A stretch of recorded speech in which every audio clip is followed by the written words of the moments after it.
Boa noite, meus irmãos. Nós vamos dar início à nossa reunião de hoje, elevando o pensamento a Deus, nosso Pai, agradecendo a Ele pela bênção, o amparo, a assistência que temos recebido, pela sua misericórdia em nossas vidas, pela oportunidade de estudarmos a perfeição de suas leis, através do Consolador prometido, que tem nos explicado os ensinamentos de Jesus, ensinamentos estes que visam a nossa evolução, o nosso progresso espiritual.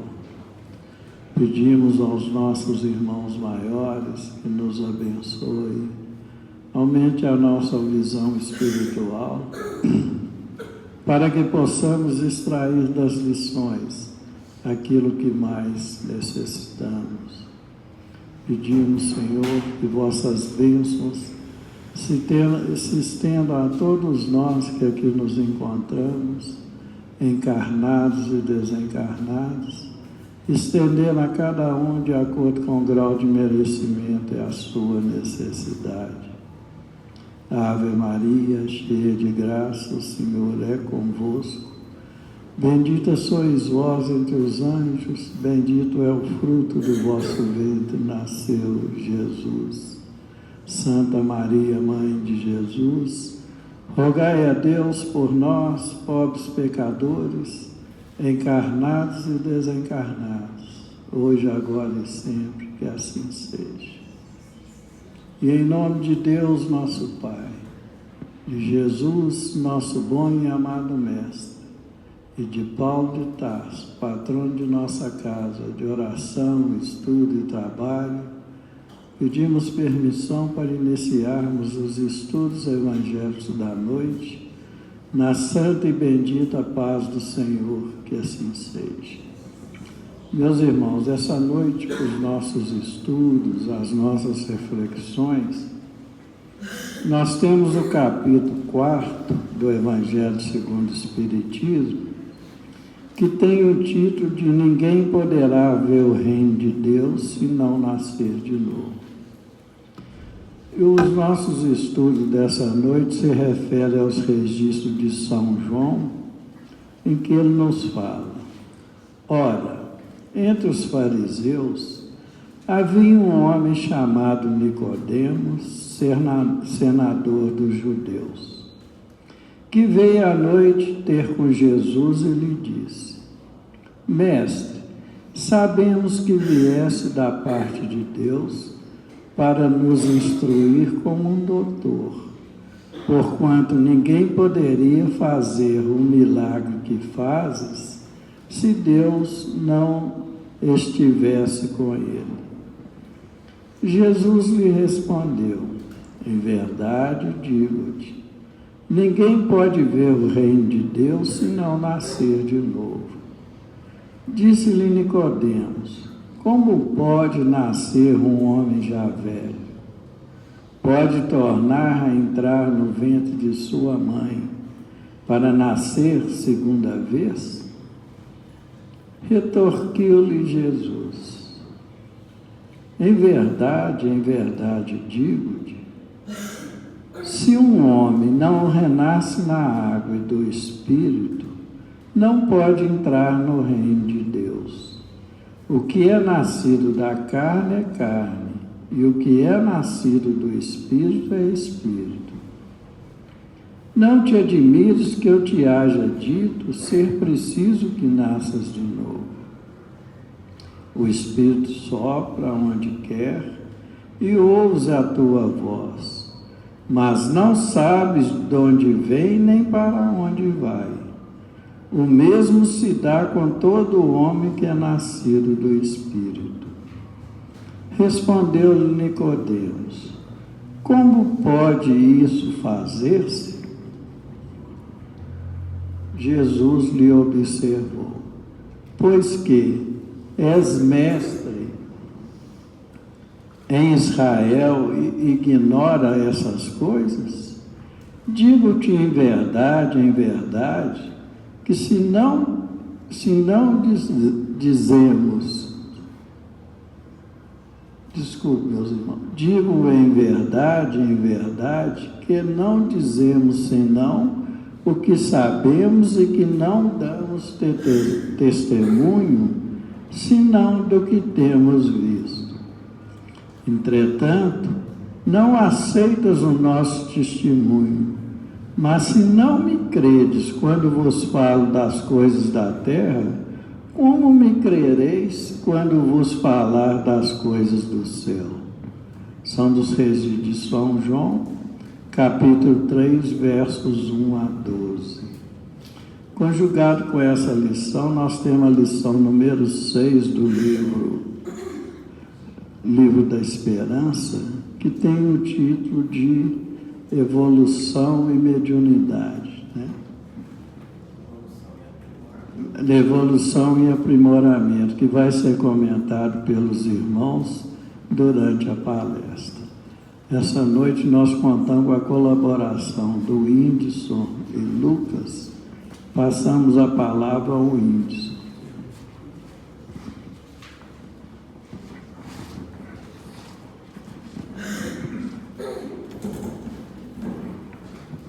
Boa noite a todos.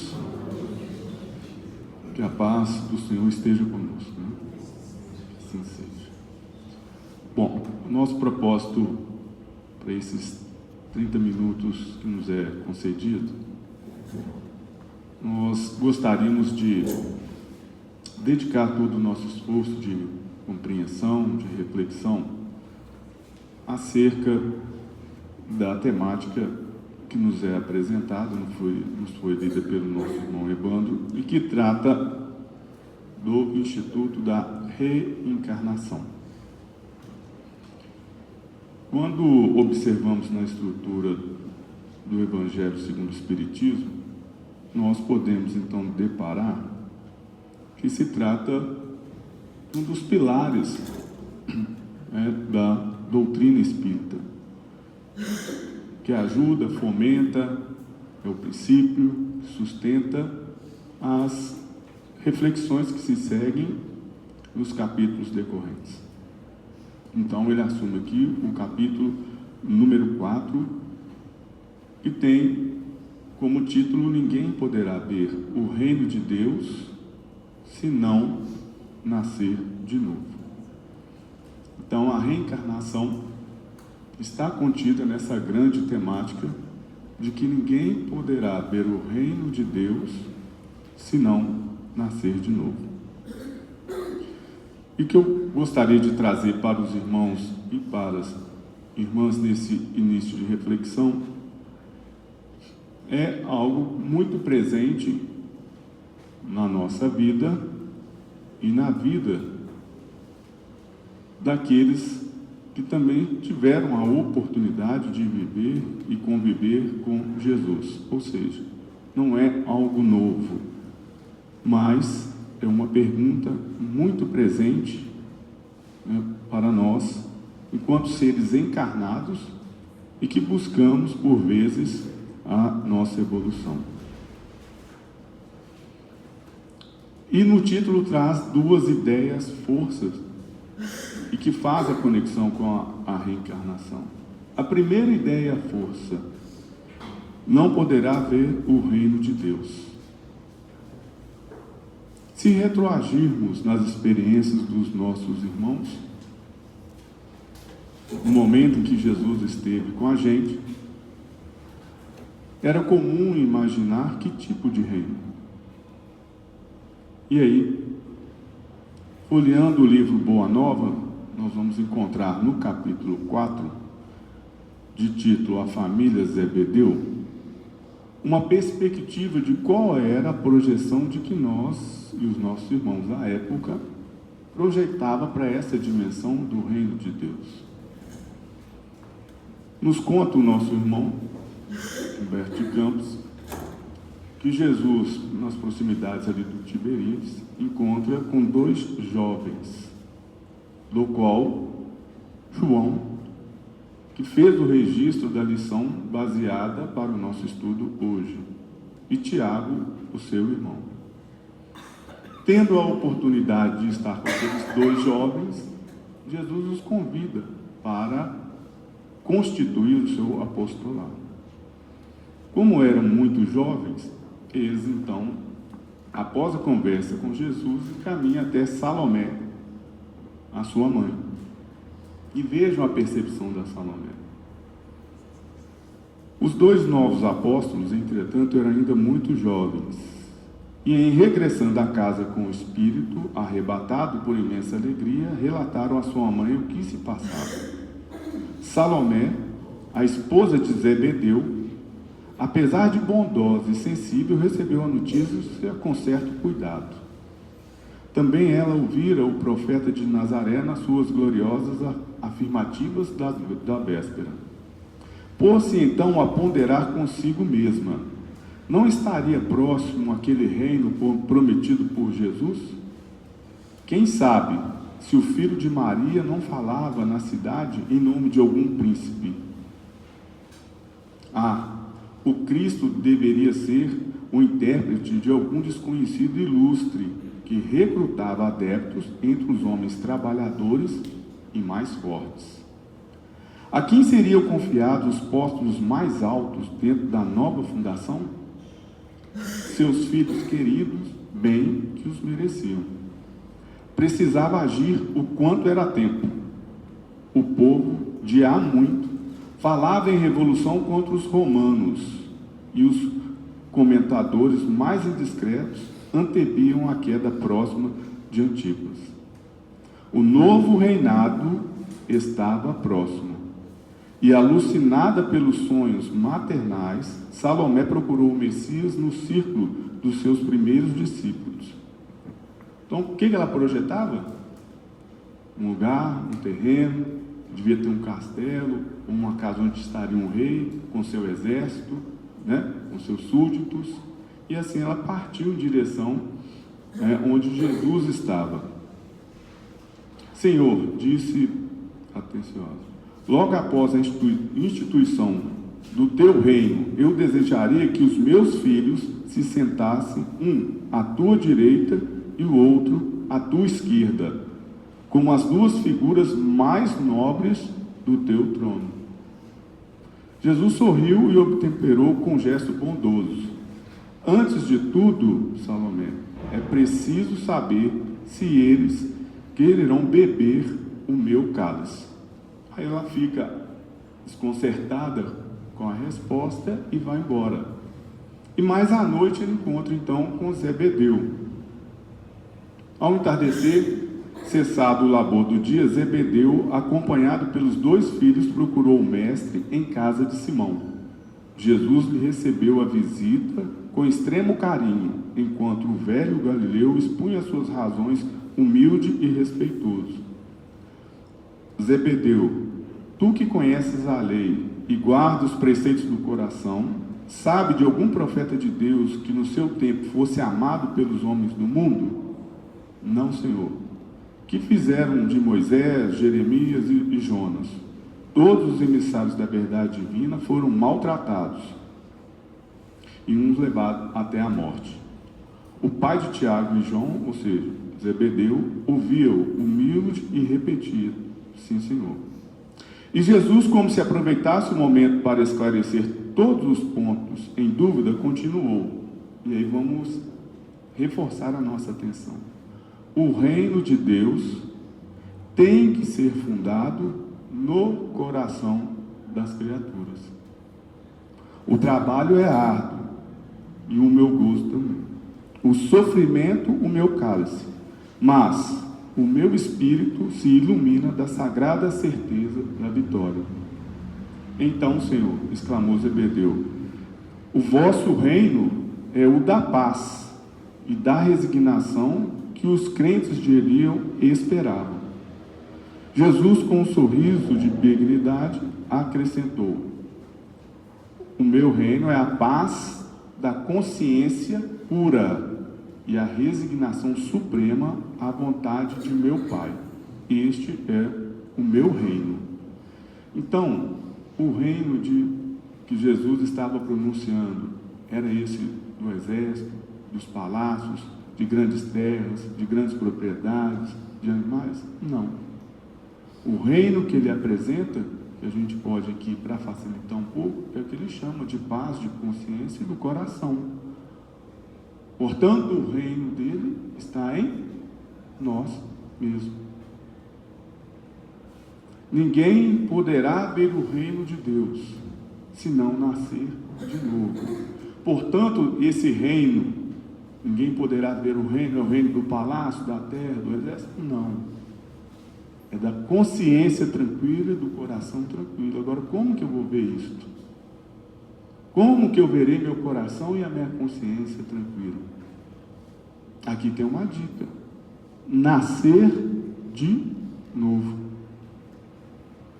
Nascer de novo. Vamos atrás dessas pistas? Aí nós vamos folhear de novo Boa Nova.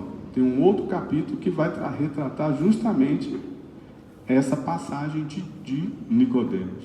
A lição chama a lição de Nicodemos, no capítulo 14.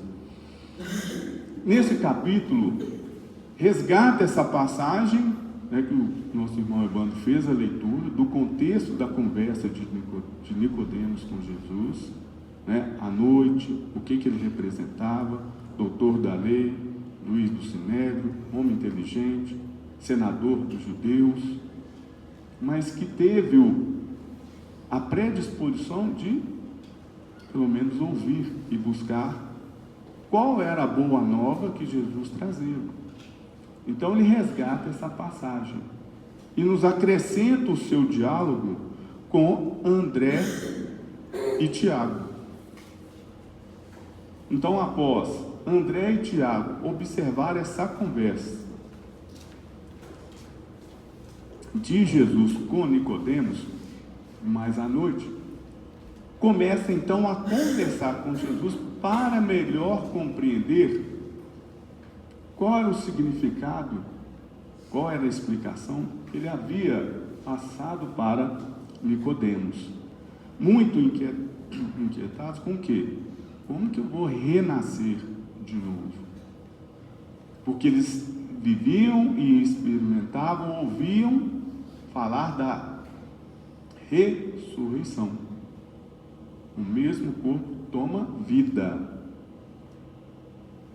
Era a lógica presente e trazida pelos povos originários também, os povos anteriores. Mas eles então, tendo a oportunidade, buscou um maior esclarecimento aqui com Jesus. E então, nós teremos algumas passagens que eu gostaria de retratar para vocês. Então, começa as tratativas dele diante da perplexidade do que levaram Nicodemos, né, a esse intento com Jesus. Por que tamanha admiração em face destas verdades? Perguntou-lhes Jesus bondosamente, porque os apóstolos, né, Tiago e André perguntou, né, como que pode renascer de novo, voltar? E ele então, as árvores não renascem depois de podas? Com respeito aos homens, o processo é diferente, mas o espírito da renovação é sempre o mesmo. Ou seja, basta observar a natureza que o processo de renovação, de renascimento, é presente na nossa vida. Só que, com o homem, esse processo é um pouco diferente. O corpo é uma veste. O homem é seu dono. Toda roupagem material acaba. Porém, o homem, que é filho de Deus, encontra sempre em seu amor os elementos necessários à mudança do vestuário. A morte do corpo é essa mudança indispensável, porque a alma caminhará sempre através de outras experiências, até que consiga a imprescindível provisão de luz para a estrada divina no reino de Deus, com toda a perfeição conquistada ao longo dos rudes caminhos. O que ele já incita para a gente? Que há essa diferença de corpo e de espírito e de alma. que o corpo, por vezes, nós teremos que dispensar. Mas a alma prossegue em busca do quê? Do reino de Deus. Qual que é o reino de Deus? A paz no coração e na nossa consciência. Enquanto não buscarmos essa paz no coração, essa paz da consciência, como ele mencionou aqui, por exemplo, nós estaremos nessa trajetória e nesse caminhar. E por vezes o nosso corpo vai ficar para trás, mas a alma prossegue e continua. Existe ele falando daquela época para 2 de seus apóstolos. É o que nos relata Humberto de Campos. E o que vai comentar talvez lá no final. Tínhamos amadurecimento para ter esta compreensão? Será que tínhamos esse amadurecimento para entender? Como assim? A alma então prossegue, pode voltar em outro corpo, não é o meu corpo que vai tomar a vida novamente? É complexo. É complexo. Mas eles passam a entender e compreender que existe uma outra dimensão, um outro olhar, para além do que eles estavam vivenciando e experimentando naquela existência.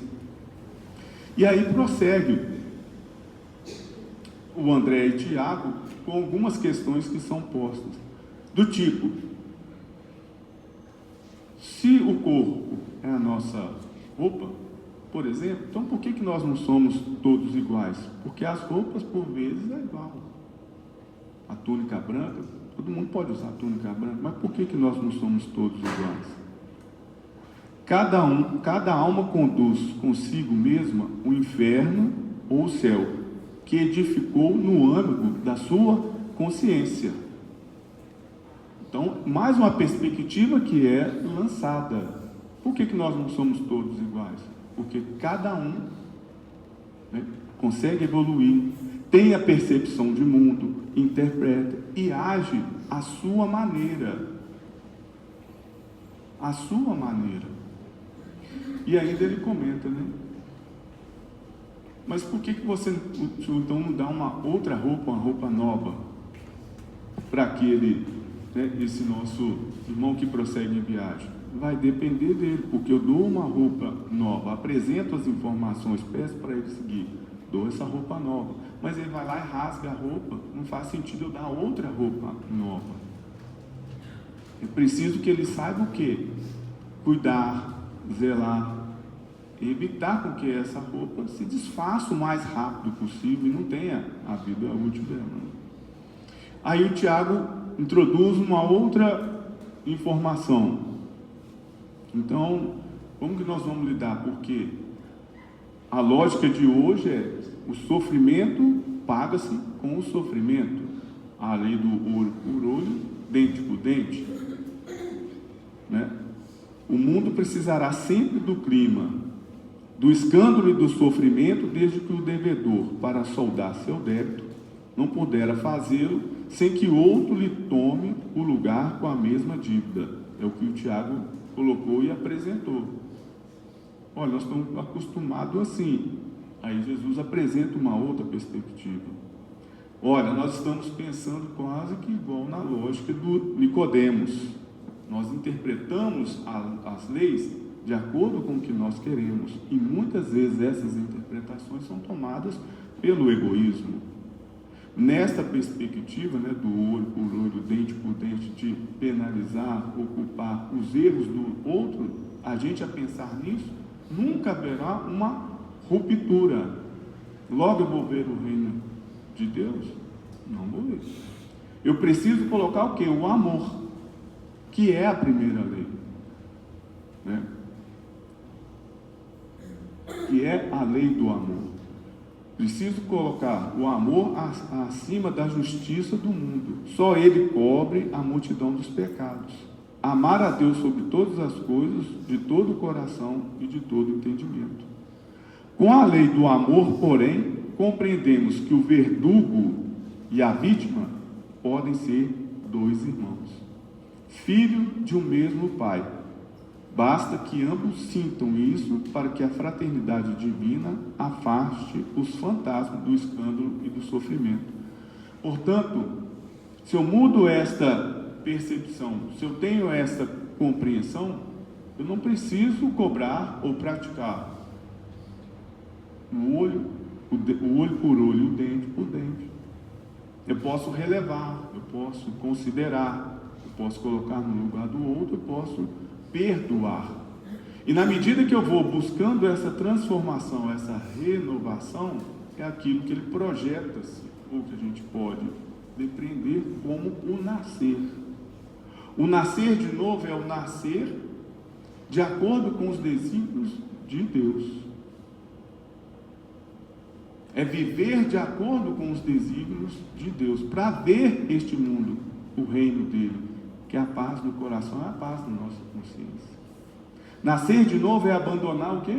É esse egoísmo que ele está falando, por exemplo, que a gente vai traduzir como os nossos vícios. É superar isso.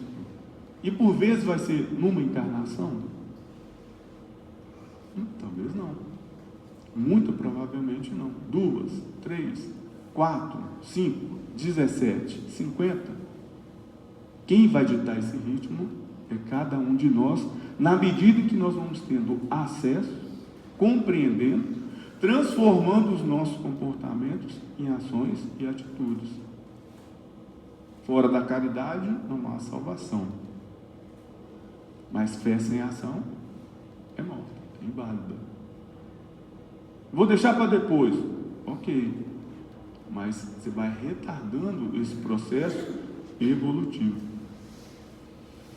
Então, quando a gente traz esse pano de fundo, aí a gente quer entender um pouco mais lá sobre a questão da reencarnação, nós vamos recorrer lá no Livro dos Espíritos. E aí o Livro dos Espíritos é muito rico em trazer essas questões e esse esclarecimento, principalmente para aqueles que estão tendo a oportunidade de ouvir que existe o instituto, o princípio, por exemplo, da reencarnação. E é interessante que a primeira questão que traz vem com o nome de encarnação. Qual a diferença da encarnação para a reencarnação? Então eles trazem aqui, o Kardec faz a pergunta: qual o objetivo da encarnação para os espíritos? Para que serve a encarnação? Deus lhe impõe a encarnação com o fim de fazê-los chegar à perfeição. Para uns é expiação, para outros missão. E é interessante que, para que eu possa evoluir, para que eu possa crescer nessas lógicas, eu tenho que passar, eu tenho que materializar e ver como que eu vou aplicar por meio aqui, de nós outros. Sozinho, por vezes, fica difícil de eu trabalhar a questão da paciência, da tolerância, da humildade, da caridade. Mas quando nós vivemos em coletividade, esses comportamentos, esses sentimentos afloram de tal maneira que permite, ou vão fazer com que eu tenha um momento de comparação e compreender em que medida eu estou nesse processo, né, que vai me permitir alcançar a minha evolução espiritual. E aqui no interior da resposta traz isto, que é esse momento da encarnação, nós temos a oportunidade de fazer esses trabalhos, né, de pôr em prova os desígnios de Deus. Mas o que seriam esses desígnios de Deus se eu quiser clarear, ou facilitar, ou melhor compreender? Será que nós poderíamos entender que os desígnios de Deus, de uma forma muito simples, estariam contidos, por exemplo, no capítulo 17, no item 3? Será que eles estariam ali? Quem traz o capítulo 17? Sede perfeitos, que é o grande farol para nós todos. Sede perfeitos. Busque a perfeição. Absoluta nós sabemos só, Deus o é. Mas essa relativa, essa primária, secundária, é possível de nossa parte. E o que entraria no bojo destas perfeições? Que é o que Deus nos coloca e nos deixou Jesus como grande modelo. Ter fé no futuro, ter a caridade, amor ao próximo, perdoar, esquecer as ofensas, ser benevolente, ter tolerância, ter paciência.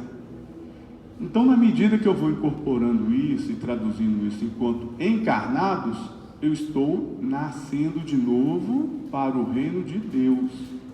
Porque na medida que eu não sou paciente, mas nessa encarnação eu consigo vencer a prova da paciência, eu estou ficando mais tranquilo, portanto eu estou pacificando o meu coração, portanto a minha consciência está mais tranquila com relação àquilo. Mas não consegui trabalhar a prova da humildade aqui encarnados. O que vai acontecer comigo? Deus, por sua misericórdia e bondade, Ele vai me dar uma nova oportunidade, que é a reencarnação. Voltar à carne de novo, para que eu possa trazer no meu repertório. Já trabalhei a paciência, mas falta a humildade. As provas da humildade. Até eu conseguir fechar todo esse checklist, né? Vamos assim chamar. Da paciência, da tolerância, da amizade, da camaradagem, do bom humor, do bom ânimo, da fé no futuro.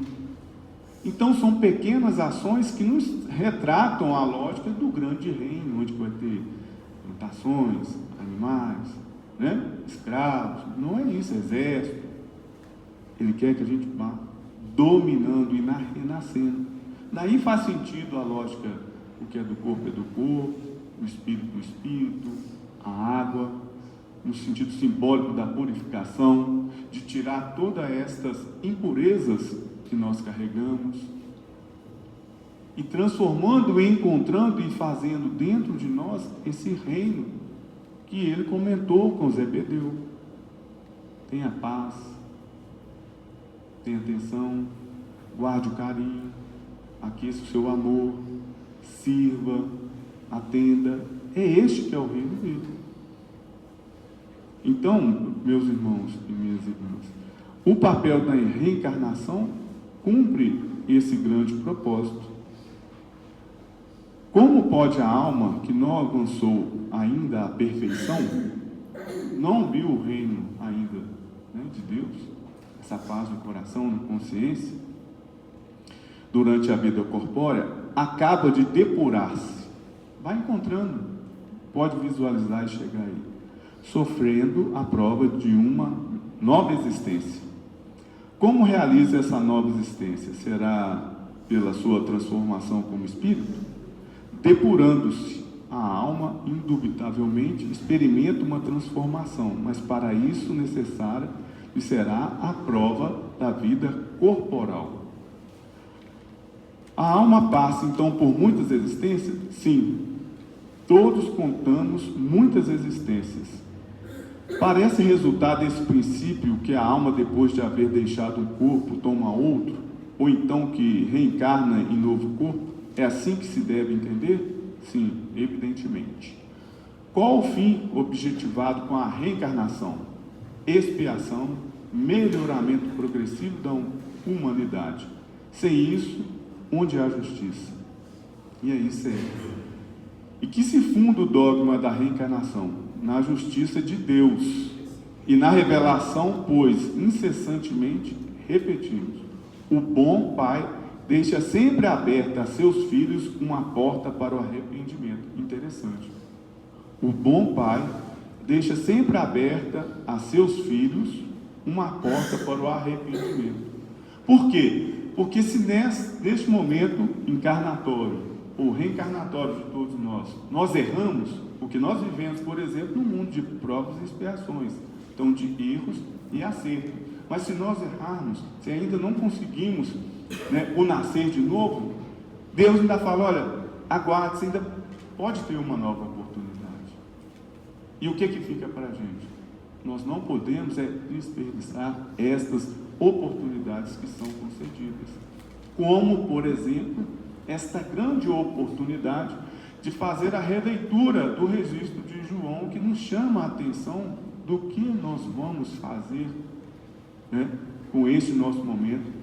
Muitos de nós, e provavelmente todos nós, vivendo esse momento de nova oportunidade, né, de reencarnação.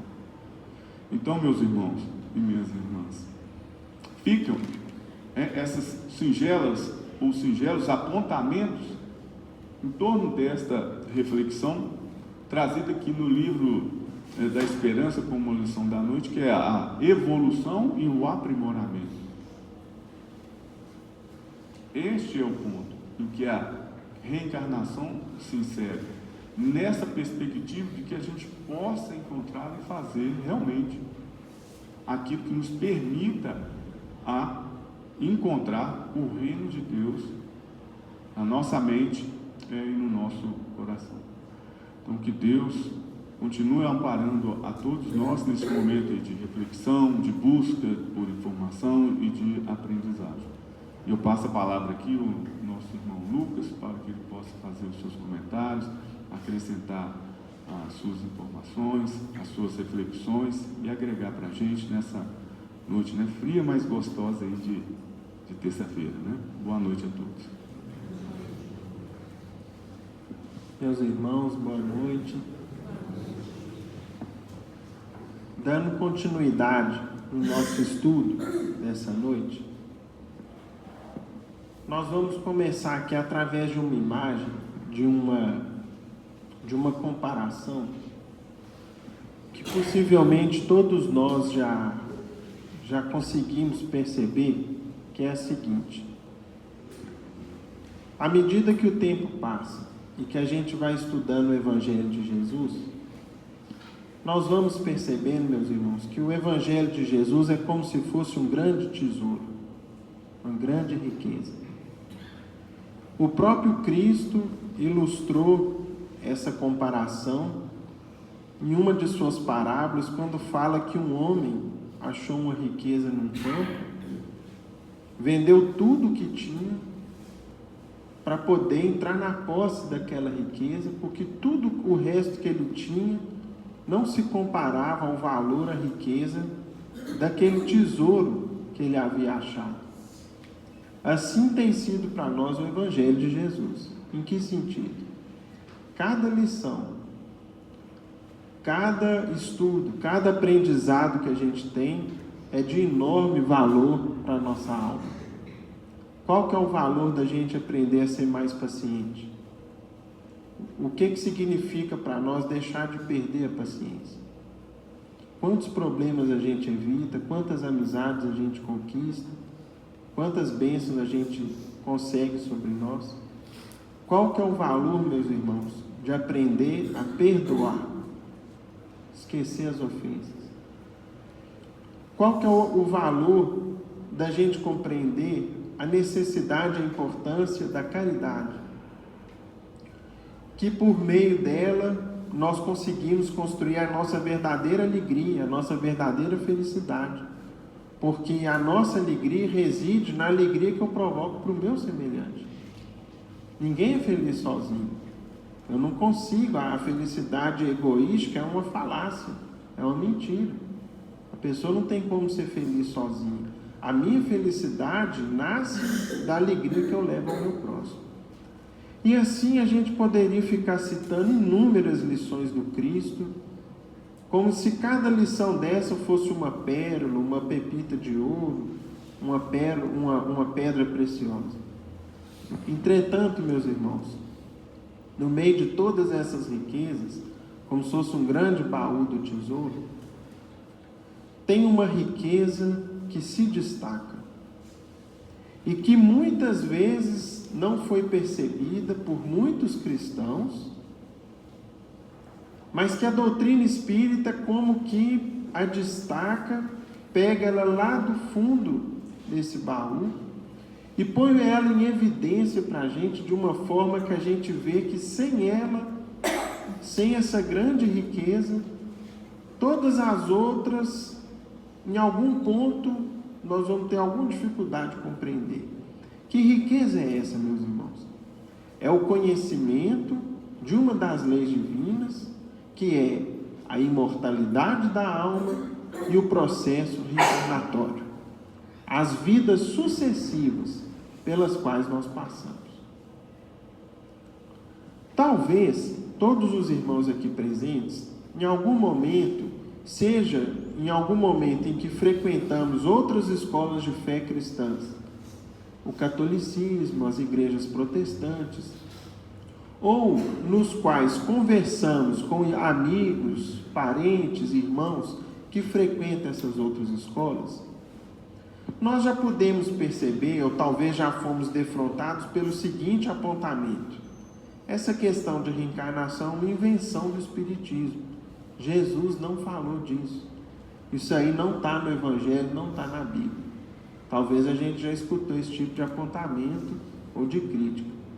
Entretanto, meus irmãos, é exatamente nesse capítulo 4 do Evangelho segundo o Espiritismo, que o codificador reuniu aqui para nós muitas passagens da Bíblia. Talvez é um dos capítulos que mais tenha citações bíblicas, mostrando para a gente como que esse assunto foi diversas vezes citado, tanto no Velho Testamento. Aqui é um dos capítulos que apresenta algumas citações do Velho Testamento, mas especialmente no Novo Testamento. E mais, não vindo da boca dos apóstolos, mas vindo do próprio Cristo. Quer dizer então que Jesus falou sobre a reencarnação? Sim, em várias oportunidades. Quais foram elas? Leiam, pesquisem o capítulo 4 do Evangelho segundo o Espiritismo. Pois bem, na que nós estamos estudando hoje, nós estamos no Evangelho de João, o quarto Evangelho lá na ordem bíblica. E no Evangelho de João, exatamente no início do 3º capítulo, João conta aqui para a gente uma conversa, um diálogo que Jesus teve com uma pessoa que nós precisamos compreender. Por quê, meus irmãos? A compreensão das circunstâncias desse diálogo vai nos ajudar a entender por que alguns outros cristãos, talvez até mesmo nós em vidas passadas, não vimos isso com tanta clareza, ou por que Jesus não foi mais enfático, ou mais claro, ou mais desenvolveu mais esse tema, não obstante as citações existentes. Então nós precisamos entender as circunstâncias desse diálogo. Então vamos lá. Conforme João, meus irmãos, Jesus foi procurado por um fariseu de nome Nicodemos. Esse fariseu quando ele foi qualificado como senador dos judeus, ele era, portanto, um membro do Sinédrio. Para a gente entender, o que era o Sinédrio? No tempo do Cristo, ainda não existia o que tem algo nas sociedades mais modernas, a ideia da divisão dos poderes. Poder legislativo, judiciário, executivo e etc. E no povo judeu havia um órgão colegiado, portanto uma agremiação de pessoas ilustres, que eram compostos não por uma votação democrática, mas eram escolhidos por parte dos participantes que iam ali escolhendo os seus sucessores, aqueles que lhe tomariam a cadeira na sua ausência ou no seu afastamento. Esse órgão, portanto, era o Sinédrio. Ele tinha, meus irmãos, 71 membros, 71 participantes. Entre eles, um se destacava como sumo sacerdote.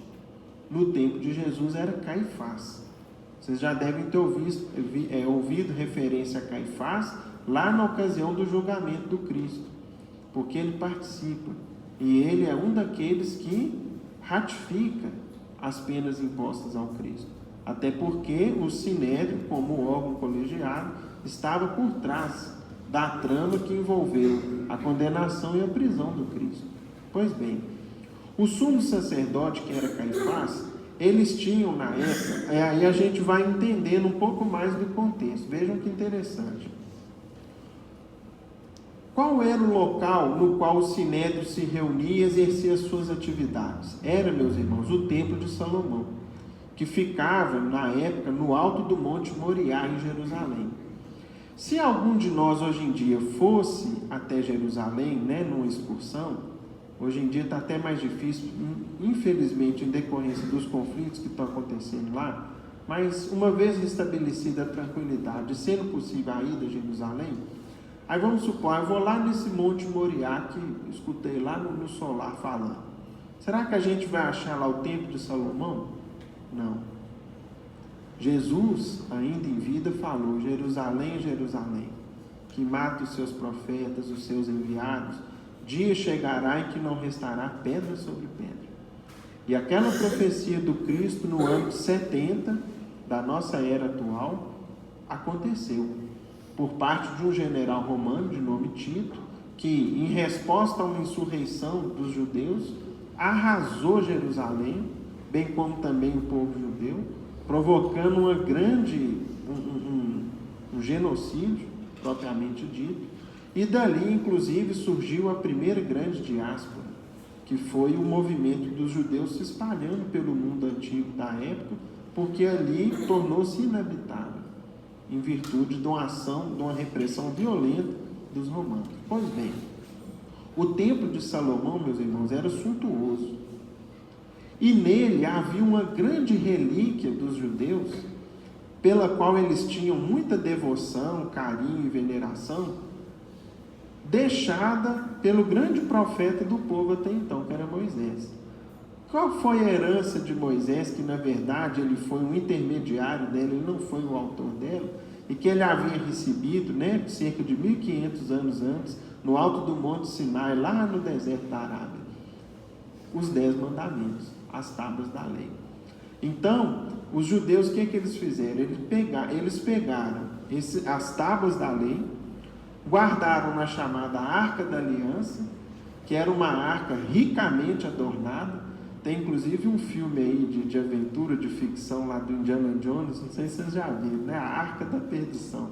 Lá eles vão atrás e acham aquela arca e dá uma confusão danada, como se fosse ali um objeto de busca. Esse objeto perdeu-se com o tempo, E o fato é que o sumo sacerdote era um dos poucos que tinha acesso a um recinto chamado Santo dos Santos, dentro do Templo de Salomão, no qual ficava guardada essa grande relíquia deles.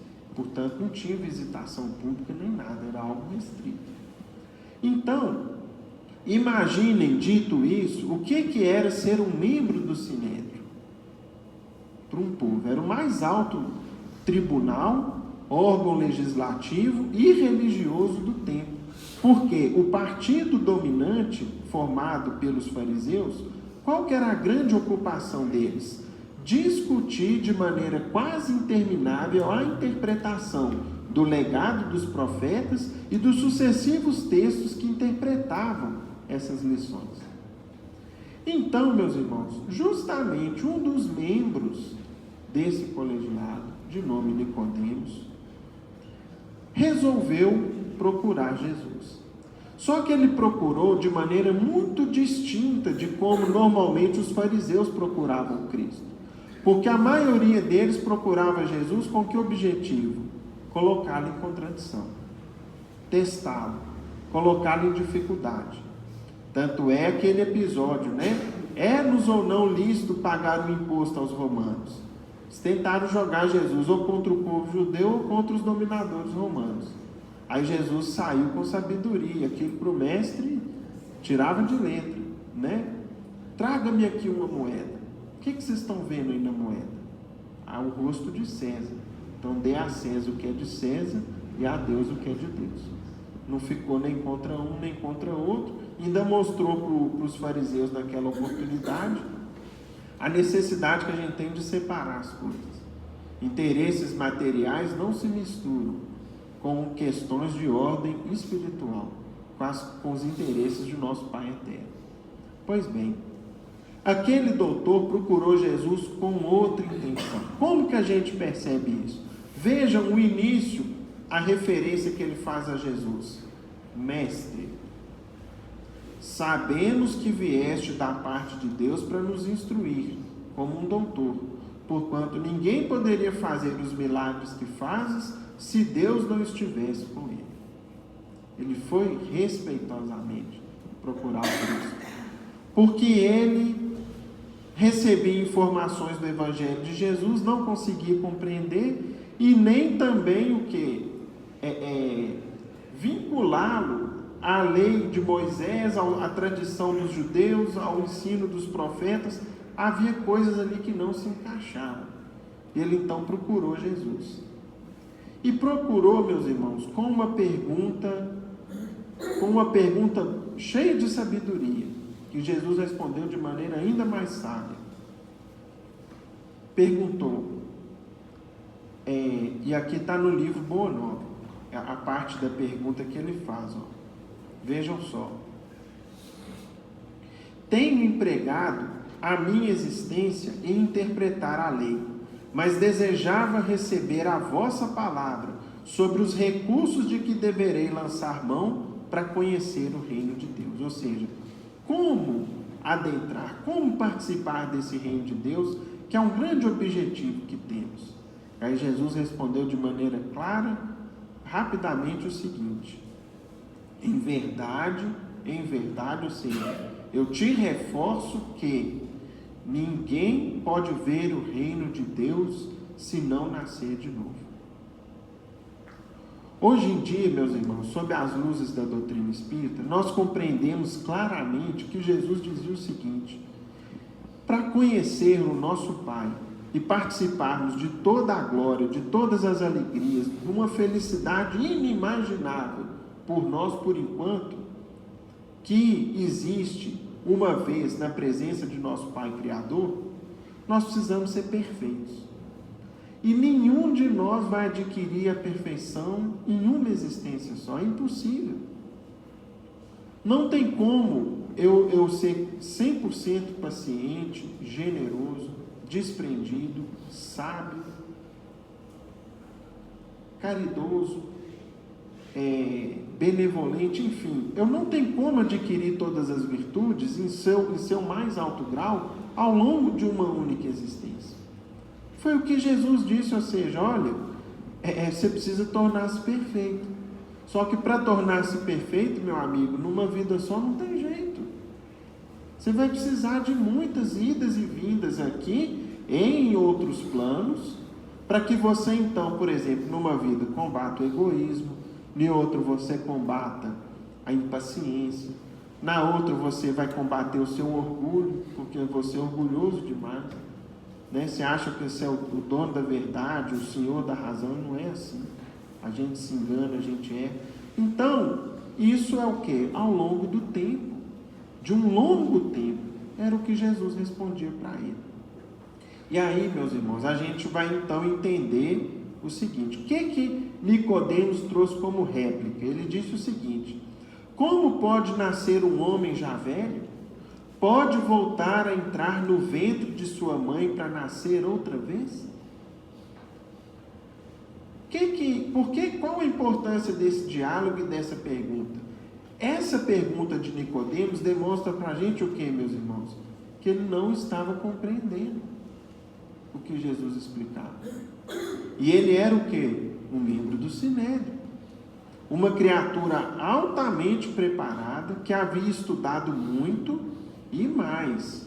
Além da grande bagagem que ele tinha, no livro Boa Nova, no capítulo 14, que o Whindersson trouxe para a gente alguns trechos, veja o que Humberto de Campos fala sobre ele. Nicodemos, fariseu notável pelo coração bem formado e pelos dotes de inteligência.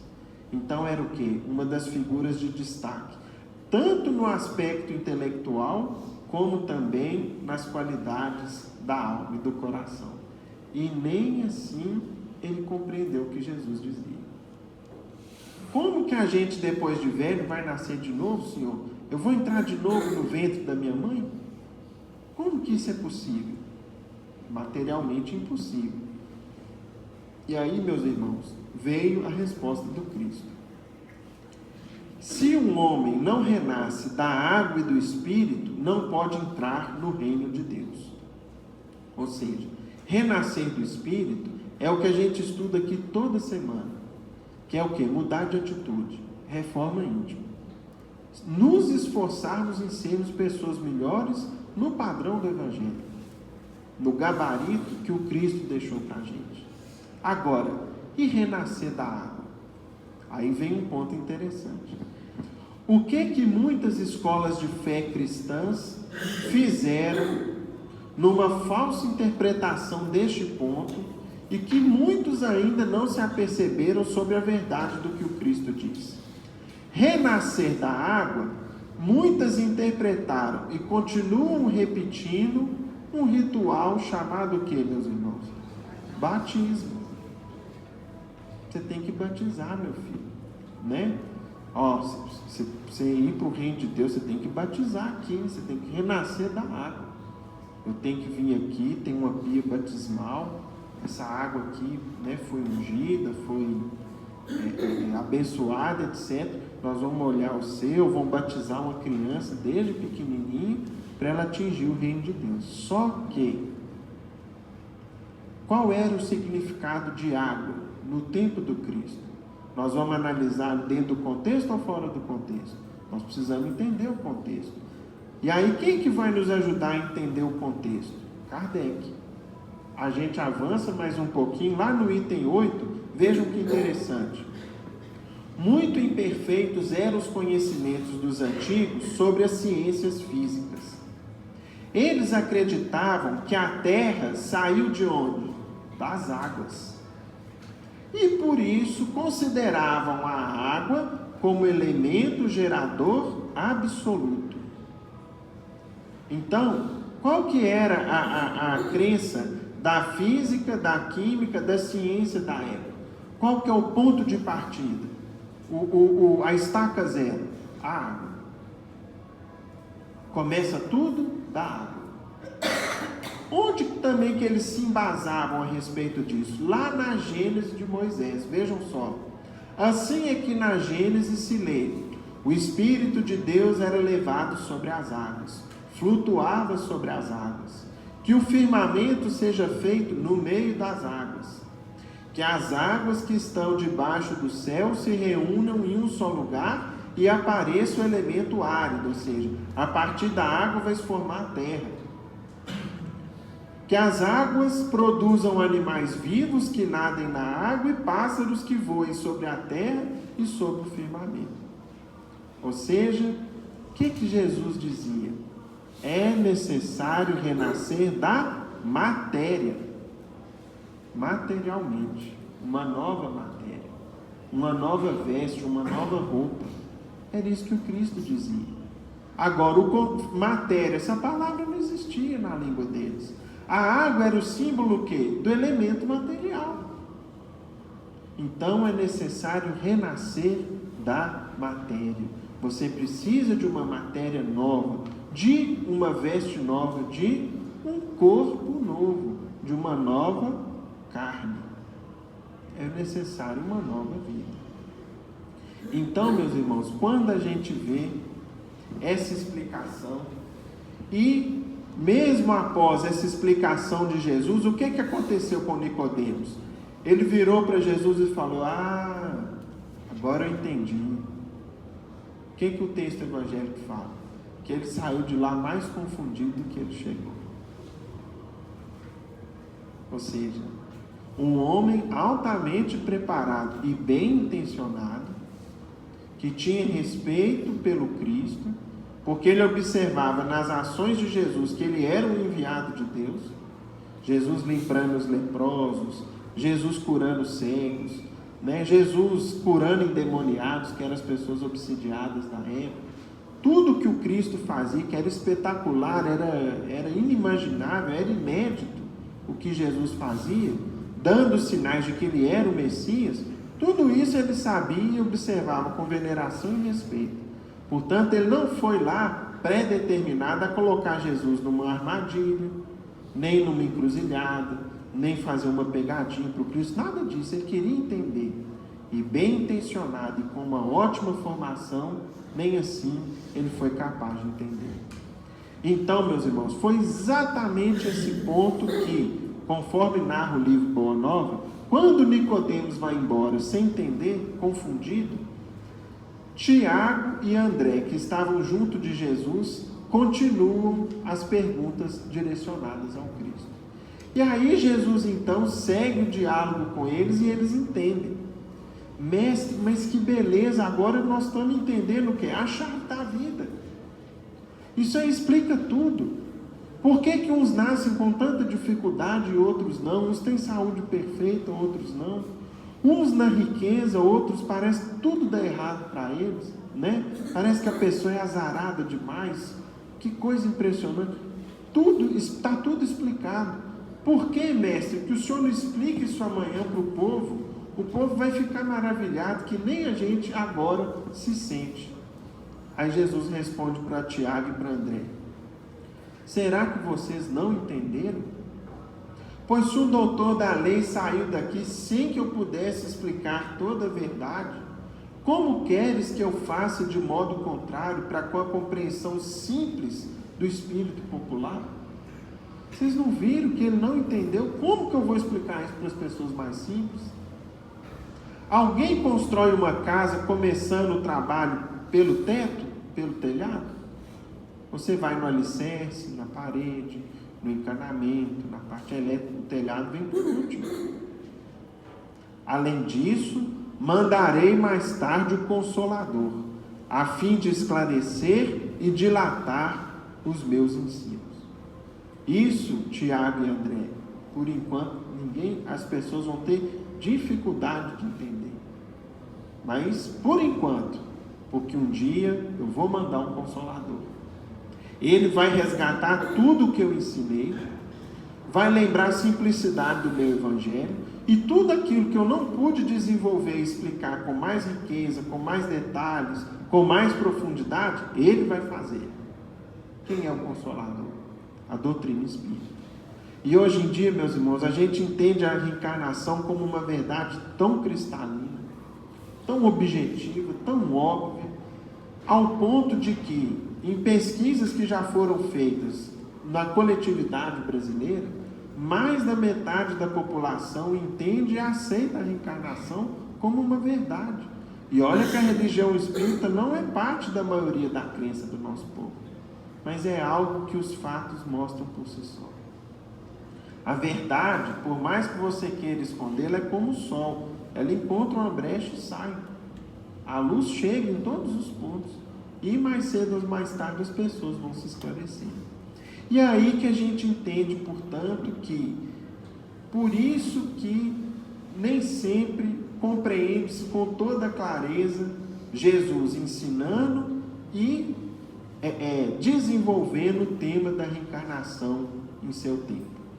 Jesus não deixou de falar. Primeiro ponto. Onde estão as evidências? No capítulo 4 do Evangelho segundo o Espiritismo tem várias citações. Quando ele fala então, meus irmãos, a respeito de João Batista, Jesus é assim, não tem como ser mais claro. Jesus fala, ele mesmo é o Elias que viria. Todo o povo sabia que antes do Messias o profeta Elias iria voltar. Era uma tradição, era algo que se esperava no meio do povo judeu. E Jesus fala, ele mesmo é o Elias que há de vir. Ou seja, Jesus afirma a respeito de João Batista sendo quem? A volta, a reencarnação do profeta Elias. Então, as citações estão aí. Agora, qual é o contexto do que Jesus disse? O Evangelho também nos ajuda a compreender. Por que o Cristo não desenvolveu, não foi mais claro? Porque se nem o doutor da lei, com toda a bagagem que tinha, pôde entender, como desenvolver um tema como esse no meio de pessoas que não tinham sequer instrução? Porque a maioria do povo não tinha, por exemplo, a capacidade de ler ou escrever. Quem sabia ler e escrever na época, pelo menos recebia um título, que era o quê? Um escriba. Sabia grafar, sabia ler um texto ou escrever numa determinada língua. A maioria do povo não sabia. E, portanto, o Cristo falou, mais tarde eles vão entender isso com clareza. Pois bem, meus amigos, agora já concluindo a nossa participação, foi indicado para nós uma lição do Livro da Esperança intitulada Evolução e Aprimoramento. Essa lição é mais extensa, ficaria difícil a gente fazer toda a leitura e o comentário dela. Entretanto, é o capítulo 6 do Livro da Esperança. Nós podemos depois pesquisar na internet, a gente acha, e aqui na casa esse livro acabou, mas nos próximos dias a gente vai repor. É um livro excelente para a gente estudar o Evangelho segundo o Espiritismo. No final dessa página, o que Emmanuel comenta aqui para a gente? Emmanuel comenta como que o homem, no cenário do planeta Terra, aprendeu a dominar todos os reinos vegetais, animais e mesmo manipular tudo que está aí à nossa disposição por meio do avanço da ciência, da nossa inteligência e tudo mais. Ou seja, a quantidade de possibilidades que a humanidade tem no presente é impressionante. Só que, e no aspecto moral? É nesse ponto que Emmanuel quer destacar. Vejam o final, que é a essência aqui do que Emmanuel quer nos ensinar. Não obstante sustentados pelo apoio divino, nas lides educativas que nos são necessárias, o aprimoramento moral corre por nossa conta. Ou seja, cada um de nós tem por dever o quê? Fazer a sua reforma íntima, fazer a sua autotransformação, a sua melhoria individual. Não é tarefa de ninguém a não ser de cada um de nós. Os espíritos superiores nos amparam e esclarecem. No entanto, é uma disposição da lei que cada consciência responda pelo próprio destino. Meditemos nisso, valorizando as oportunidades que temos. Por muito alta seja a cota de trabalho corretivo que tragas de compromissos assumidos em outras encarnações, ou seja, por mais que o nosso passado de outras vidas pese sobre nós, como consequência daquilo que a gente fez ou deixou de fazer, possuís determinadas sobras de tempo, do tempo que é patrimônio igual para todos, e com o tempo de que dispões, basta usares sabiamente a vontade, que tantas vezes usamos para agravar nossas dores, a fim de que dediquemos ao serviço do bem e ao estudo iluminativo, quando quiseres, como quiseres, onde quiseres e quanto quiseres, melhorando-te sempre. Então Emmanuel vai dizer aqui para a gente o seguinte: olha, uma vez visto as vidas sucessivas, tomando consciência de que nós estamos dentro da eternidade, por mais que o nosso tempo seja absorvido pelo trabalho, pela família, pelas tarefas de estudo, pelas nossas atividades cotidianas, ainda assim, meus irmãos, todos nós dispomos de tempo para estudarmos lições como essa, seja no estudo coletivo, seja nas leituras que nós podemos e devemos fazer no nosso tempo que temos na nossa casa, no nosso tempo de lazer. E é justamente a partir dessas iniciativas que a gente vai tornando-se melhor de pouco em pouco. E eu vou lembrar aqui uma citação de meu avô, que a respeito do tempo, ele era, há muitos anos atrás, ele cresceu em Diamantina e ele foi coroinha lá no seminário de Diamantina, antes de tornar-se espírita, aos 30 e poucos anos. E ele dizia que havia um relógio muito bonito, fixado lá no Palácio do Bispo, em Diamantina, e havia uma frase em latim, que ele guardou os dizeres em latim e ele traduz para a gente. O em latim eu não me recordo, até porque eu não estudei latim, mas em português diz assim para a gente: eis que divido as horas, e as vou marcando em espaços iguaizinhos, o relógio. Divides tu também o tempo, aproveitando dele os bocadinhos. Que Jesus nos abençoe.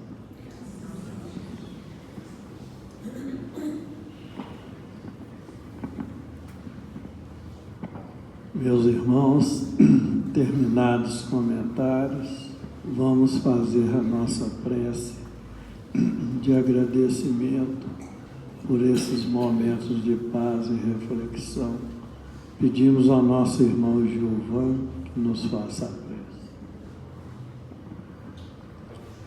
Amado Mestre Jesus, querido amigo de todas as horas, com os corações repletos de alegria, de felicidade, elevamos nosso pensamento ao alto para agradecer essa noite maravilhosa de estudo, que oportunidades como essa, de aprendizagem, de reflexão, se multipliquem sempre em nossas vidas, que possamos absorver suas lições de vida eterna, nos tornando a cada dia uma criatura um pouco melhor.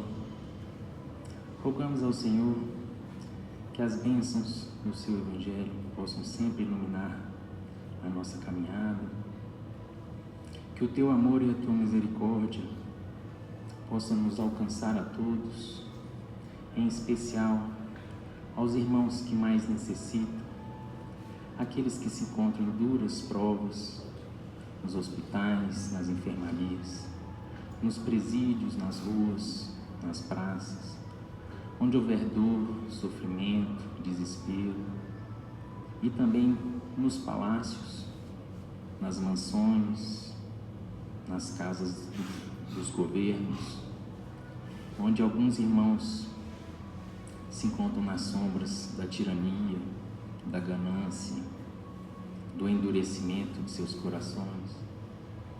Que o teu amor e a tua misericórdia possam alcançar a todos, curando-nos por dentro, curando-nos a cegueira espiritual, para que a cada dia possamos renascer de novo e chegar um dia no reino de Deus.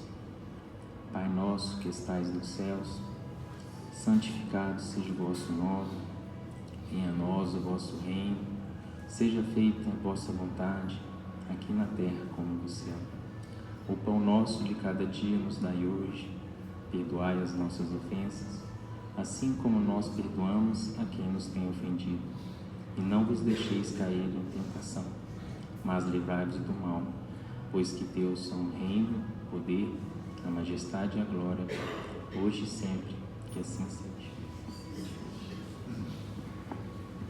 E com essa prece nós estamos encerrando a nossa reunião da noite, na santa e bendita paz do Senhor, que assim seja. Os irmãos que forem receber o passe, pedimos que formem a fila.